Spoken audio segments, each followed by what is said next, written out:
नार्वेकरांनी शोकग्रस्त असताना ज्या मराठीत चुका केल्या त्याच्यावरून राज्यभरात संताप व्यक्त केला जातोय. राज ठाकरेंनी पण टीका केली आहे. हे बघा काही माणसाच्या बोलण्यामध्ये काही चुका होत असतात. याचा अर्थ असा होत नाही की राहुल नार्वेकरांकडनं कधी चूक झाली ती बुद्धी पुरस्कार झाली असं म्हणणं उचित नाहीये. बोलताना माणूस एखाद्या वेळेस बोबडी वळते, एखाद्या वेळेस बोलता येत नाही, एखाद्या वेळेस शब्द सुचत नाही. आणि हे काय रोज होतं असं नाहीये. आता इतके दिवस झालेले अध्यक्ष आहेत, पहिल्या वेळेस त्यांच्याकडे या गोष्टी झालेल्या आहेत आणि त्याच्यामध्ये काही पूर्वकट आहे.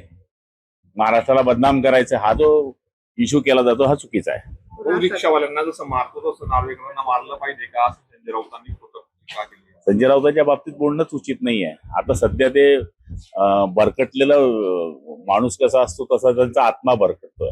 राज ठाकरे म्हणतात की मराठीला एक प्रकारे सरकारची व्हायली अशा पद्धतीने वाचन करून नार्वेकरांनी.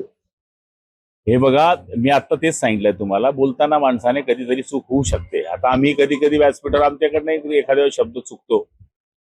त्याचा अर्थ असा होत नाही की कोणत्या भाषेचा अपमान करावा. आणि जर झाली असेल चूक ती लक्षात आणून दिली ती गोष्ट मान्य करतो, पण त्यांनी बुद्धी पुरस्कार केली हे आरोप चुकीचे आहे. त्यांनी दिलगिरी पण व्यक्त प्रिंटिंग मिस्टेक केली. झाली बुवा असं म्हणणं आहे. नार्वेकरांनी दिलगिरी व्यक्त केली आहे. आता त्यांनी दिलगिरी व्यक्त केल्यानंतर या विषयावर पडदा पडला पाहिजे. हो, एक शेवटचा प्रश्न आहे. शिवसेना खासदार सुटीच्या घडामोडीनंतर ठाकरेंच्या शिवसेना लोकसभा अध्यक्षांनी आज भेटीला बोलवले, वेळ दिलेली आहे. प्रोसेस आहे. एक प्रकारे कोणताही गट ज्यावेळेस स्थापन होतो तो स्थापन झाल्यानंतर अध्यक्षांना वाटलं असेल त्यांना बोलवायचं तर बोलवलं असेल.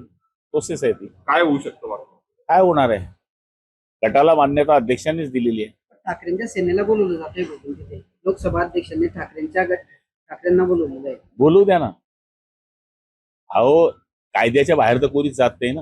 शेवटी कायदा आहे, घटना आहे, घटनेच्या आधारावर सगळ्या गोष्टी होतात. खूप शिंदे साहेब सुद्धा येऊ शकले नाही म्हणून आपण या ठिकाणी पाठवलेले आहे. त्यांनी त्यांच्या आईच्या या ठिकाणी चांदीचा दर देखील दिलेला आहे. आदरणीय शिंदे साहेबांनी मागच्या वेळेस शब्द दिला होता ज्यावेळेस मुक्ताईला आले होते आणि त्यांचा खूप विश्वास या ठिकाणी मुक्ताईवर आहे. त्यावेळेस त्यांनी सांगितलं होतं की मी या ठिकाणी चांदीचा रथ देईल आणि आज त्यांनी जवळपास 1 करोड रुपयाचा चांदीचा रथ मुक्ताईला दिलेला आहे.